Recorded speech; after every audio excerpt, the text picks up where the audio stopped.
Ok, yo soy la doctora Marcia Castillo, médico neuróloga, egresada del Hospital Salvador Begotier. Un placer. Y voy a hacer una breve actualización sobre los trastornos neurológicos funcionales, sobre todo orientado a los trastornos motores funcionales. Voy a aprovechar que tengo un colega psiquiatra aquí que de pronto podrá hacer algunos aportes o acotaciones al respecto. Y como decía, nosotros tenemos una deuda histórica, antropológica, ontológica, con este tipo de condiciones. El desarrollo taxonómico de estas afecciones ha ido cambiando en el devenir de los tiempos, por lo cual me parece muy relevante citar algunas acotaciones. Primero, yo no tengo declaraciones de interés, mi única declaración de interés es con mi mamá, así que es la única que tengo. ¿Cuáles van a ser mis objetivos? Primero, hablar de algunos aspectos epidemiológicos, porque yo misma quedé sorprendida con estos aspectos epidemiológicos, a pesar de que en la residencia siempre nos dábamos con estos casos y nuestro maestro era muy inquisitivo con la observación tenaz de los casos, que en ese tiempo lo llamábamos con un nombre que ahora yo lo veo muy peyorativo, pero veo las cosas con la cara de la adultez, ¿no? Primero este punto, la epidemiología, la fenomenología, el diagnóstico, la fisiopatología y los tratamientos. Entonces, en ese mismo sentido, un prontuario histórico, un punto donde convergen la medicina y la filosofía, todos contra el útero que ha sido tan vilipendiado, y cuando digo del útero hablo precisamente de la histeria. Tanto Platón como Hipócrates decían que el útero bajaba y subía y que en ese momento producía unos sofocos, unos malestares generales en la mujer. Y Galeno e Hipócrates, y hablaba de Platón porque Platón también fue partícipe de esa tesis. Bueno, la filosofía siempre se ha parado en la atalaya de la historia, madre de toda la ciencia preclara, pero en este caso no se concebía siempre la mujer de alguna forma diferente, pero aquí sí le daba la culpa al útero de algunas afecciones y manifestaciones clínicas, coincidiendo aquí con Hipócrates. Y Hipócrates, al igual que Galeno, decía que las mujeres debían casarse porque hasta que no se casaban el útero estaba produciendo síntomas, y cuando la mujer se casaba el útero se asentaba, y ya al asentarse la mujer tenía un comportamiento normal, cogía juicio. Entonces, como ustedes saben, los hombres no tenían histeria, lo que tenían histeria eran las mujeres porque los hombres no tenían útero. Empezamos por ahí, la mujer cargaba con ese peso histórico, la clorosis, la fiebre amatoria, ¿cómo se llamaba la otra condición que tenían las adolescentes? La clorosis.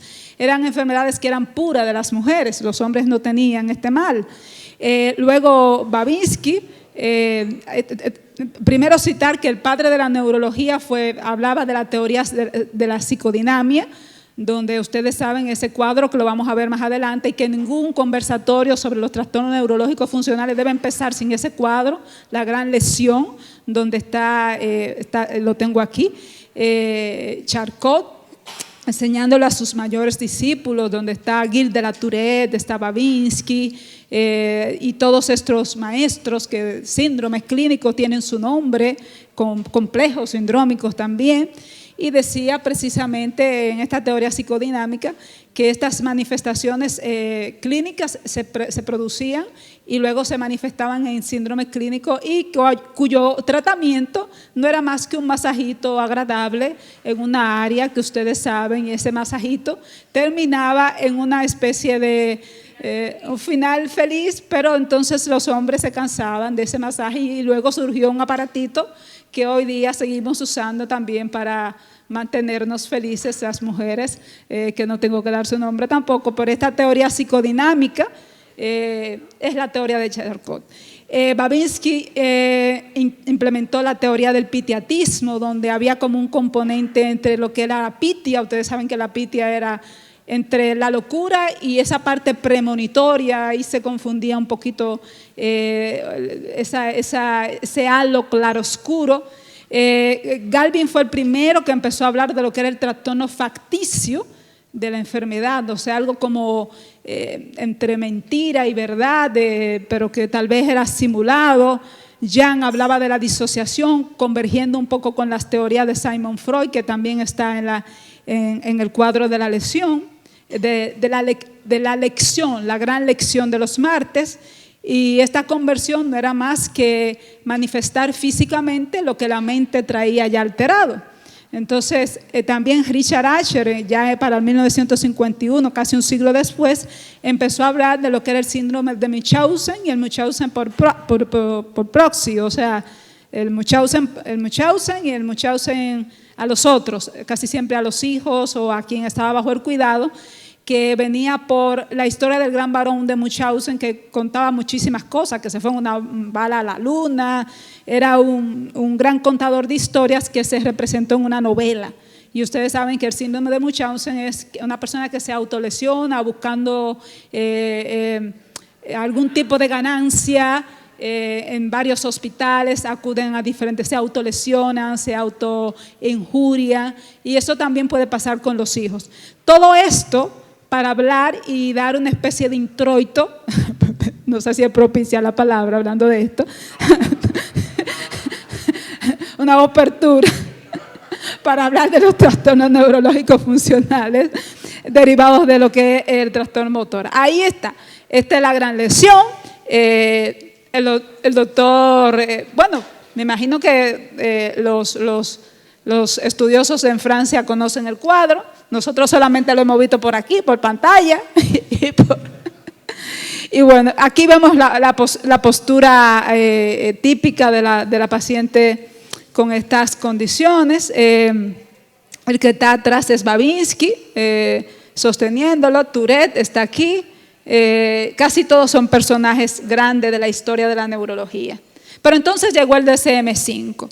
Llegó el DSM-5 y le agradecemos que haya puesto este nombre, trastorno neurológico funcional. ¿Y qué es un trastorno neurológico funcional? En este caso, orientándonos a los trastornos motores funcionales, donde nosotros no tenemos una lesión orgánica cerebral, aunque no necesariamente puede haber un solapamiento o un epifenómeno de un trastorno neurológico como una esclerosis múltiple o otro tipo de trastorno neurológico, pero que no hay un correlato anatómico con lo que se está manifestando. Me reexplico. O sea, esta manifestación clínica que se está dando no obedece a la lesión que hay. O sea, orgánicamente usted puede hacer un cribado y ese cribado ser normal. Pero un paciente con un problema estructural neurológico puede tener un trastorno neurológico funcional, pero el correlato no es congruente. Entonces, eso es lo primero. Produce una gran discapacidad, es más frecuente en mujeres, y lo más importante que me llamó la atención es que la frecuencia es altísima. O sea, lo vamos a ver luego en las estadísticas. La incidencia en este paper, 4 a 12% por cada 100.000 habitantes por año, en un estudio multicéntrico de 3.781 pacientes neurológicos ambulatorios, 5.4% tenía un diagnóstico primario de trastornos neurológicos funcionales y 30% tenía síntomas que no se explicaban por su diagnóstico, pero que podían solaparse con alguna organicidad en un 10 a 15%. Pero recordando que no tenían un correlato, o sea, aunque tuvieran la organicidad, no eran causados, no hay una congruencia entre eso. Las mujeres se presentaban en un 60 a 75% de la población estudiada. Kletenik y colaboradores se reportaron un estudio de casos y controles multicéntricos con 199 pacientes con trastornos neurológicos funcionales y 99 controles, demostraron una asociación entre abuso sexual y la prevalencia de trastorno neurológico funcional. No quiero que se haga hincapié en esto, en que los pacientes que tienen trastornos neurológicos funcionales necesariamente deben haber padecido algún abuso. Esta es una relación que se ha establecido, pero no es que necesariamente esto tiene que ser una situación sine qua non. Hay muchas teorías, y lo vamos a ver más adelante.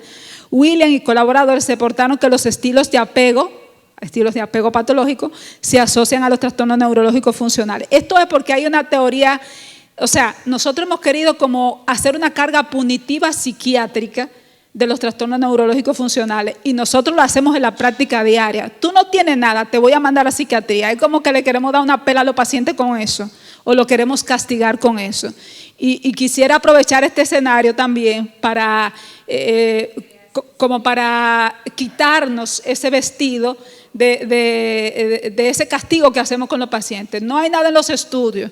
Entonces, ya el trastorno neurológico funcional nos da una idea de que ese punto de inflexión que hemos puesto entre lo orgánico y lo psiquiátrico es posible que haya que borrarlo. Y creo que Spy alguien le hizo la pregunta, ese punto se ha borrado. Mira, ahí hay un punto que va a ser difícil de quitar, porque ya con los estudios de resonancia funcionales se ha visto que hay alteraciones a nivel de la parte de la amígdala, del hipocampo, de la unión temporoparietal, inclusive en la parte singular anterior, que ustedes saben que ahí hay que celebrar el componente cognitivo al dolor, que hay una teoría también parecida al Alien-Hans Syndrome, por eso los pacientes sienten el brazo como si no le perteneciera, y a veces la manifestación del temblor, que es uno de los trastornos motores funcionales más frecuentes, ellos lo hacen, pero a veces sienten que no lo están haciendo. Entonces, es importante recalcar que aunque estemos dando todos estos acápites que tienen que ver con psiquiatría, trastornos de personalidad, la labilidad emocional, que pueden venir por problemas de abuso, no es solamente eso. Los estudios funcionales y los nuevos estudios de imágenes dicen que hay alteraciones en las imágenes. Fenomenología y diagnóstico.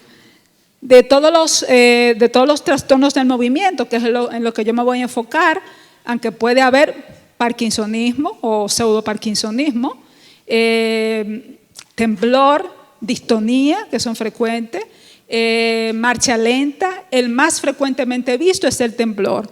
Y es un temblor que no obedece a un patrón clínico, es un temblor que se puede, podemos decir, iba a decir desenmascarar, pero tampoco es la palabra, se puede distinguir haciendo maniobras contralaterales. Por ejemplo, si el paciente tú le haces una maniobra de Mingazzini, pongamos, y le pone las dos manos en extensión, le hace una maniobra de distracción y la otra mano empieza a tomar el mismo ritmo de la mano que está haciendo el movimiento del temblor, empieza a tomar el ritmo de la otra. O le hace distractibilidad, o lo pones a contar al revés y verás que entonces el temblor asume otro tipo de patrón. Entonces, es esencial apoyar el diagnóstico basados en los fenotipos, que no dependa de un diagnóstico de exclusión. O sea, ese es otro punto. Decimos, tiene que ser un diagnóstico de exclusión. La exclusión, en este caso, nos sirve a nosotros como clínicos, pero no es que eso descarta que sea un trastorno neurológico funcional. Porque eso hay que conversarlo con el paciente. O sea, no es que te vas a sentar, mira, tus estudios están normales. ¿Por qué tiembla? Entonces, doctor, bueno, si tus estudios están normales, te voy a mandar a psiquiatría porque posiblemente tu cerebro no está funcionando bien. Todo se trata de neuroquímico. Entonces, a veces los estudios están normales, pero hay la neuroquímica cerebral.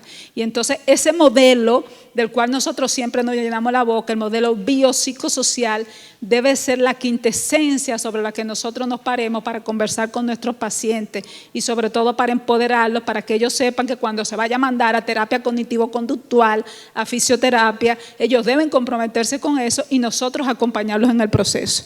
Entonces, ahí están los otros fenotipos, motores, del habla, sensitivo, paroxístico, axial, algunos otros síntomas que son positivos, trastornos neurofuncionales hipocinéticos como fatiga, lentitud, distractibilidad. Estos son los signos que nos sirven, por ejemplo, el signo de Huber, que ustedes lo conocen, el signo de abducción de la cadera con la habilidad para pararse en puntilla, a pesar de la debilidad plantar, el temblor de frecuencia variable, que se suprime con lo que estaba mencionando, el trastorno neurofuncional axial, con una marcha en pandeo, con una rodilla con lentitud excesiva que arrastra la pierna, el habla con un esfuerzo excesivo, puede presentar un habla con un acento extranjero, pero que varía. Una cosa importante, a diferencia de cuando tú estabas hablando de los TIC, es que los trastornos motores funcionales desaparecen durante el sueño y desaparecen también con la distracción. El paciente suele overthink, pensar mucho en el movimiento y también hace que aparezca más cuando el paciente esté estresado y también piensa que le puede hacer mal. Esa es una de las cosas que hace que se perpetúen. Hay factores precipitantes, factores perpetuantes en esto de los trastornos motores funcionales. Vamos a ver. Espérate, la otra. Perdón. Escucha un momentico. Me voy a coger más de 10 entonces. Fisiopatología.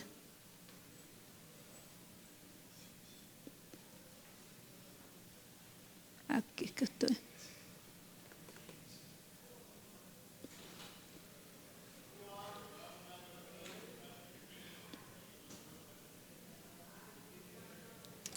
Ok, incongruencia, inconsistencia, fluctúan, disminuyen con la distractibilidad, incrementan con la atención, o sea, cuando tú le pones atención, el paciente lo hace más, desaparecen durante el sueño. Aquí están las maniobras. Hablemos un poco de la fisiopatología, además de las cosas que hemos hablado. La teoría de la representación motora conversiva, es decir, cuando el paciente está haciendo el acto motor, esa cosa que se hace a nivel central es como cuando, bueno, hay una interfaz entre lo que es la interferencia activa y la teoría de la representación motora conversiva. Y ellos ponen el ejemplo de que cuando tú estás en una habitación cerrada, oscura, y tú no conoces esa habitación, tú entras palpando como erráticamente, pero si tú conoces la habitación, el cerebro es una caja de inferencia. Esa inferencia que tú haces a través de los sentidos, pues cuando tú lo haces y es una habitación ya conocida, ya bien calculada en tu cabeza, lo haces bien. Pero cuando lo haces y tú no reconoces la habitación, o sea, un signo motor, un signo sensitivo, lo que sea, lo que va a hacer es que lo va a devolver de manera anormal, en un trastorno del movimiento, en un trastorno de la marcha, en un trastorno de sensibilidad, lo que fuese. Y eso es lo que se llama la teoría de la interferencia activa. Hay una disfunción del eje hipotálamo hipofisario suprarrenal, por ende hay alteración en el cortisol, hipofunción amigdalar hipocampal, un manejo y creencia del procesamiento emocional, de la percepción del movimiento, del sentido de pertenencia, como hemos hablado, como si fuera un Allingham Syndrome, y una hiperfunción de la zona temporoparietal. También hay alteración del área motora suplementaria, que también puede hacer que el paciente tenga un movimiento involuntario por esa hiperfunción en esa área. Eso se ha demostrado por los estudios funcionales. Esto ya lo hemos hablado, esta parte aquí. Van Wons y colaboradores investigaron la habilidad que tienen los pacientes con trastornos neurológicos funcionales para controlar sus acciones utilizando la reacción control. Demostraron la alteración en la inhibición selectiva. Esto es a nivel del área temporoparietal izquierda. Y colaboradores reportaron la disociación entre el aprendizaje locomotor y la persistencia de los efectos locomotores en los pacientes con trastornos neurológicos funcionales, sobre todo los motores, que mantenían igual velocidad en una caminadora estacionaria y una en movimiento. El aporte de los estudios funcionales y la neuroimagen es lo que más ha podido determinar el aspecto biológico, neurobiológico o fisiopatogénico. Recordar siempre sentar las bases de los modelos biopsicosociales, considerar que la exclusión orgánica es útil, pero no es la quintesencia. El examen clínico debe ser tenaz y dirigido. Esto ya lo hemos hablado, la prueba del arrastre motor, y siempre el apoyo debe ser transdisciplinar. Entre los factores predisponentes biológicos, si hay una enfermedad orgánica, sistémica, cualquiera que sea, por ejemplo, un paciente con lupus puede predisponer más a tener un trastorno neurológico funcional. Antecedente de haber tenido otro, vulnerabilidad biológica. Entre los psicológicos, si es un paciente con un trastorno del estado anímico, una persona ansiosa, una persona depresiva, un trastorno de personalidad, la lexitimia también, es muy frecuente que sea un factor predictivo. Si un paciente tiene problemas socioeconómicos, un cambio de rol, un estresor muy fuerte, problemas familiares también. En cuanto al tratamiento, los principales pilares del tratamiento. Luego de establecer el diagnóstico previo, hay que comunicar al paciente el objetivo de los tratamientos, hay que conversar, explicar. La terapia cognitivo-conductual aparentemente suele ser lo que pivotal en lo que es este manejo, enseñar técnicas de relajación y la rehabilitación física. O sea, hay 3 cosas que hasta ahora han demostrado ser fundamentales para el manejo de los trastornos neurológicos funcionales, esencialmente los motores. La terapia cognitivo-conductual, el ejercicio, la terapia física, se habla de por lo menos ciclos de 12, 3 ciclos de 12, y lo que es el acompañamiento en cuanto a lo que es el manejo de la psicoterapia. O sea, terapia cognitivo-conductual, ejercicio, terapia física y el acompañamiento. Sobre los psicofármacos, los estudios no han sido robustos y hasta ahora lo que se han reportado no han sido lo suficientemente eficaces. ¿Por qué no han sido lo suficientemente eficaces? Porque al no tener todavía claro, o sea, lo que tenemos claro es que todavía no tenemos todo claro. Eso es claro. No, eso es claro. Entonces, si el paciente se está trabajando desde el punto de vista cognitivo-conductual o dialéctico-comportamental, también se han hecho estudios con hipnosis y los estudios con hipnosis aparentemente parecen ir bien encaminados. Estos son cosas que nosotros no manejamos tanto, pero los psiquiatras sí lo manejan bastante bien. Y por esto es el tema de cimentar nuestras orientaciones al manejo transdisciplinar. O sea, no hacemos nada con ponerle quetiapina, olanzapina, qué sé yo, aripiprazol o cualquiera de estos fármacos. Solamente vamos a modular en cierta forma neuroreceptores, cierta neuroquímica, y aunque sabemos que está vinculado a esto, pero básicamente en esto lo más importante, además de que el paciente esté consciente de lo que estamos hablando y de que pueda tomar un rol activo de lo que es la enfermedad, de lo que es la condición, la terapia cognitivo-conductual, la fisioterapia, el acompañamiento y todo este modelo transdisciplinar es lo que parece ser mejor, por lo menos hasta ahora. Aquí este cuadro es tomado de los papers del Dr. Spy y lo dice: 12 secciones de terapia cognitivo-conductual modificado con neurorehabilitación más ejercicio. Por aquí también habla de la hipnosis combinada también con fisioterapia, neurorehabilitación, o sea, no terapia física normal, sino neurorehabilitación, orientada a los déficits, sean positivos, bueno, no hay déficit positivo, sean a los daños positivos o negativos. Me parece que esa es la última y creo, y cierro, que aunque hemos hecho un camino, un recorrido largo, no solamente en la taxonomía, en la fisiología y en lo que es la evolución histórica, desde hablar de trastorno facticio, histeria, conversión, trastornos psicogénicos, o sea, dirigidos o orientados a que un paciente se está inventando algo, hablar de un trastorno neurológico funcional, o sea, que afecta la función de un paciente, lo incapacita, lo limita. El retraso del diagnóstico depende de nosotros, del empeño que le pongamos a eso. No solamente nos dice que tenemos una responsabilidad nosotros con los pacientes. El camino que abren los locos generalmente lo siguen los cuerdos. Es una responsabilidad de nosotros hacer ese papel que nos acomete cada día en ser y tener una visión más clara sobre las patologías neurológicas ligadas a condiciones de salud neuropsiquiátricas.